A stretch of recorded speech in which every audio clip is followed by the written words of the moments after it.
नमस्कार, राम राम, राधे राधे। स्वागत है ऑनलाइन प्लेटफॉर्म में। मैं जबीर वन लाइन श्रृंखला में आप सभी दोस्तों का स्वागत। जैसा कि हमने जो श्रृंखला स्टार्ट की थी उसी को आगे कंटिन्यू करते हुए एक खूबसूरत मोटिवेट शेर है कि बहादुर रौंद कर तूफान दरिया पार जाता है, कि बहादुर रौंद कर तूफान दरिया पार जाता है, हमर में वही फंसता है जो हिम्मत हार जाता है। आइए दोस्तों, आगाज करते हैं वन लाइन श्रृंखला को आगे कंटिन्यू करते हुए। आज हम लोग बहुत ही महत्वपूर्ण क्वेश्चनों के साथ में, यानी कि प्रीवियस ईयर के जो भी आए क्वेश्चन है उन्हीं को हम लोग डिस्कस करेंगे। तो देखिएगा, पहला क्वेश्चन क्या दिया गया है कि यूरोप का खेल प्रांगण कौन सा देश कहलाता है। यूरोप का खेल प्रांगण किस देश को कहा जाता है? तो जहां पर यूरोप के खेल होते हैं तो स्विट्जरलैंड। क्या कहा जाता है? स्विट्जरलैंड बड़ा ही खूबसूरत जगह है, खूबसूरत देश है, बर्फों की वादियों से घिरा हुआ है और हमेशा पिकनिक स्पॉट के नाम से ये भी प्रसिद्ध होता है। मैकमोहन रेखा भारत और किस देश के साथ में सीमा साझा करती है, यानी कि दोनों देशों को डिवाइड करती है। ठीक है, कौन सी? मैकमोहन रेखा। मैकमोहन रेखा जो है वो भारत और चीन के साथ में ये रेखा खींची गई है, बॉर्डर लाइन वाली रेखा है। ठीक है, मैकमोहन रेखा। रेड क्लिफ रेखा की बात करेंगे तो भारत पाकिस्तान के बीच में है। डूरंड रेखा की बात करेंगे तो पाकिस्तान अफगानिस्तान के बीच। ठीक, आगे देखिएगा कि भारतीय खगोल अंतरिक्ष संस्थान कहाँ पर स्थित है। भारतीय खगोल यानी अंतरिक्ष संस्थान कहाँ पर स्थित है? तो बेंगलोर में स्थित। कहाँ पर? तो बेंगलोर में स्थित है। ठीक, अगला है कि एशिया का प्रवेश द्वार किस देश को कहा जाता है। एशिया का प्रवेश द्वार किस देश को कहा जाता है? तो बेटा तुर्की को कहा जाता है। तुर्की को कहा जाता है एशिया का प्रवेश द्वार। अगला है कि जन गण मन को कब राष्ट्रगान स्वीकार किया? अच्छा क्वेश्चन है कि जन गण मन जो राष्ट्रीय गान है बेटा अपना, राष्ट्रगान है, वो कब स्वीकार किया गया? तो 24 जनवरी 1950 24 जनवरी 1950 को राष्ट्रीय गान स्वीकृत किया गया। ठीक है, किस महासागर की आकृति अंग्रेजी अक्षर यस के समान? किस महासागर की आकृति अंग्रेजी अक्षर एच के समान है? तो अटलांटिक महासागर। कौन सा महासागर है? तो अटलांटिक महासागर है। इसकी शेप कैसी है बेटा? यस आकार की है, यस आकार की। ध्रुवों पर एक दिन की अवधि क्या होती है? दोनों ध्रुव, दक्षिणी ध्रुव और उत्तरी ध्रुव, दोनों की अवधि जो होती है कितने लंबे समय तक होती है? तो 6 महीने का समय होता है। 6 महीने की दिन होती है और 6 महीने की रात होती है ध्रुवों पर, उत्तरी ध्रुव और दक्षिणी ध्रुव। अगला दिया है चारों ओर स्थल से घिरा सबसे बड़ा सागर कौन सा है? अच्छा क्वेश्चन है कि चारों ओर स्थल से घिरा सबसे बड़ा सागर कौन सा है? तो भूमध्य सागर, भूमध्य सागर है और प्रशांत महासागर सबसे बड़ा सागर है, तो भूमध्य सागर। ठीक, अगला है कि पाक जल डमरू मत, यानी कि पाक जल संधि भारत को किस देश से अलग करती है? ये पानी की बात है। तो पाक जल संधि जो है, बड़ा ही कंफ्यूजन रहता है कि पाक नाम दिया गया है तो पाकिस्तान होगा बेटा। पाकिस्तान नहीं है, नल्ला पाकिस्तान बिल्कुल नहीं है। कौन है? श्रीलंका। कौन है? श्रीलंका। ठीक है, अगला दिया गया है कि प्रथम मुस्लिम आक्रमणकारी कौन था?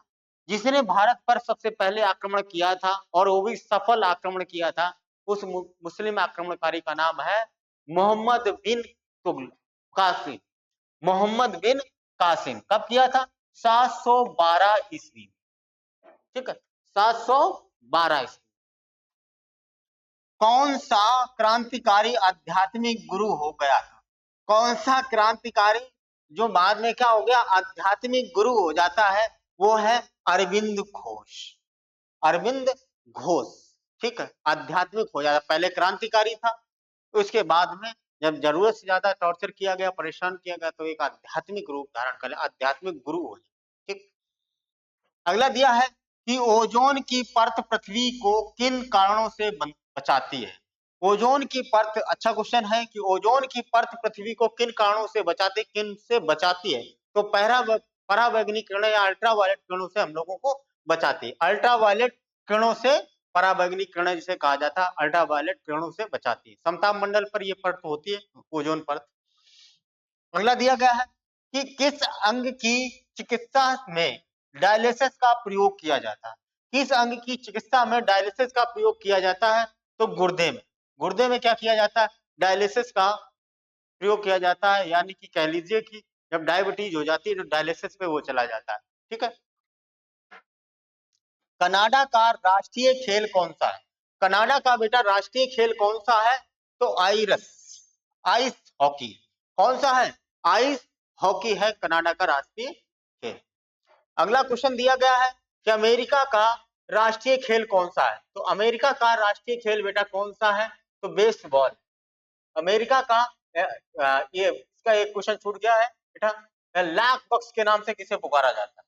लाख बक्स के नाम से, लाख बक्स के नाम से, या कह लीजिए पील बक्स के नाम से। पील बक्स। लाख बक्स लाखों का दान देने वाला, पील बक्स हाथियों को दान देने वाला। इसे किसे कहा जाता? तो कुतुबुद्दीन ऐबक, जिसने गुलाम वंश की स्थापना की थी। कब की थी? तो 1206 ईस्वी में की थी कुतुबुद्दीन ऐबक। तो लाख बक्स और पील बक्स इसे कहा जाता है। ऐबक का मतलब होता है चंद्रमा का स्वामी। अमेरिका का राष्ट्रीय खेल कौन सा है? अमेरिका का बेटा राष्ट्रीय खेल जो है वो है बेटा बेसबॉल। क्या है? बेसबॉल है अमेरिका का राष्ट्रीय खेल। अगला है पाकिस्तान का राष्ट्रीय खेल कौन सा है? तो पाकिस्तान का राष्ट्रीय खेल हॉकी। भारत का भी राष्ट्रीय खेल हॉकी है, और अल्लाह पाकिस्तान का भी राष्ट्रीय खेल कौन सा है? हॉकी। अगला दिया है कि डर्बी कप किस खेल से संबंधित है? डर्बी कप जो है किस खेल से संबंधित है? तो घुड़सवार। कौन सा है? घुड़दौड़। ठीक, घुड़सवार दौड़, ये है डर्बी कप। ठीक। जापान का राष्ट्रीय खेल कौन सा है? जापान का राष्ट्रीय खेल बेटा है जूडो। कैसा है? Judo, taekwondo. ठीक है, राष्ट्रीय खेल। अगला क्या दिया गया है? अगला क्वेश्चन क्या दिया गया भाई? अगला दिया गया है विवादग्रस्त, विवादग्रस्त अलमाटी बांध किस नदी पर बनाया गया? विवादग्रस्त अलमाटी बांध किस नदी पर, यह क्या दिया गया क्वेश्चन? कावेरी नदी। तो ये सरोजिनी नायडू। ठीक नहीं। अगला दिया है मरडेका। मरडेका फुटबॉल कप किस महाद्वीप में खेला जाता है? तो मरडेका फुटबॉल कप किस महाद्वीप में खेला जाता है? एशिया महाद्वीप में खेला जाता है। एशिया महाद्वीप में खेला जाता है। बरावती स्टेडियम किस राज्य में स्थित है? बरावती स्टेडियम किस राज्य में स्थित है? तो उड़ीसा राज्य में स्थित है। उड़ीसा राज्य में स्थित। ठीक। अगला दिया मैराथन दौड़। मैराथन दौड़ की दूरी कितनी होती है? मैराथन दौड़ की दूरी कितनी होती है? तो 25 मील, यानी कि 385 गज। ठीक। किस संविधान संशोधन को लघु संविधान कहा जाता है? बहुत इंपॉर्टेंट क्वेश्चन है। किस संविधान संशोधन को? 42वां संविधान संशोधन हुआ था 1976 में। 1976 में होता है। तो ये लघु संविधान के नाम से 13 संशोधन होते हैं इसमें। अगला क्या दिया गया है कि विश्व में पूर्व का मोती कहलाए जाने वाला देश, विश्व का मोती कहलाए जाने वाला देश कौन सा है? तो विश्व का मोती किस देश को कहा जाता है? तो सिंगापुर को कहा। किसको कहा जाता है? सिंगापुर को कहा जाता है। बड़ा रिच सिटी है ये, देश है। भारत का महान न्यायवादी कब तक पद धारण कर सकता है? भारत का महान न्यायवादी अटॉर्नी ऑफ जनरल है जो कब तक पद धारण कर सकता है? जब तक राष्ट्रपति चाहे। जब तक राष्ट्रपति चाहे। वर्तमान में कमेंट बॉक्स में बताओ कि वर्तमान में भारत का महान न्यायवादी कौन है? वर्तमान में महान न्यायवादी कौन है? अगला दिया गया जम्मू कश्मीर का संविधान कब लागू हुआ? जम्मू कश्मीर का संविधान 26 जनवरी 1957 को लागू। याद रखें। ठीक है, अब तो सब इक्वल हो गया, धारा 370 हट गई। ठीक। विधान परिषद के सदस्यों का चुनाव किसके द्वारा हो? विधान परिषद के सदस्यों का चुनाव बेटा विधानसभा के निर्वाचित सदस्यों के द्वारा, विधानसभा के निर्वाचित सदस्यों के द्वारा होता है विधान परिषद का चुनाव। राष्ट्रपति संविधान के किस अनुच्छेद के अंतर्गत लोकसभा भंग कर सकता है?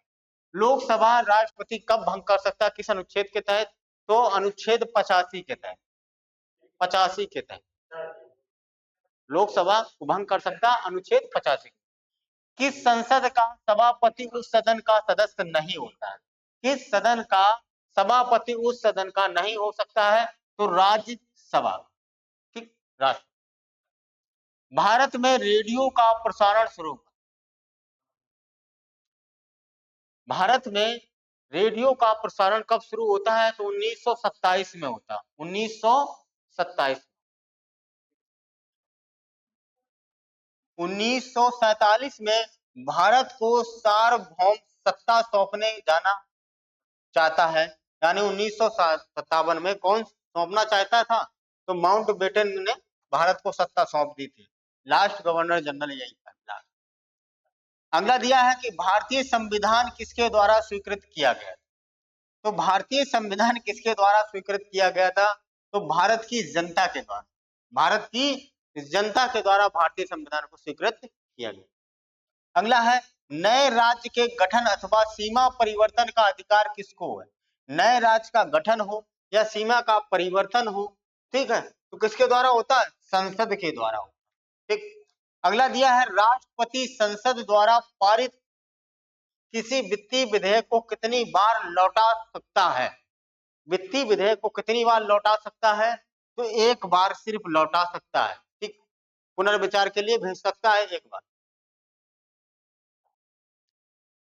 अगला दिया गया है कि भारत में पंचायती राज अधिनियम कब लागू किया गया? भारत में पंचायती राज अधिनियम कब लागू किया गया? तो 23 अप्रैल 1994, 23 अप्रैल 1994 को लागू किया गया। वॉलीबॉल में एक टीम में कुल कितने खिलाड़ी होते हैं? वॉलीबॉल में एक टीम में कुल कितने खिलाड़ी होते हैं? तो प्लेयर्स कितने होते हैं? तो बेटा 6 होते हैं खिलाड़ी, ठीक है। अगला दिया गया, ठीक, हमें दे दो चाय, हमें दे दी चाय ना, तो ठंडा ही है। अगला देखो क्या दिया गया है कि भारतीय खेल प्राधिकरण की स्थापना कब हुई? भारतीय खेल प्राधिकरण की स्थापना कब होती है? तो 1984 में होती है। कब होती है? 1984 में होती है, 1984 में होती भारतीय खेल प्राधिकरण।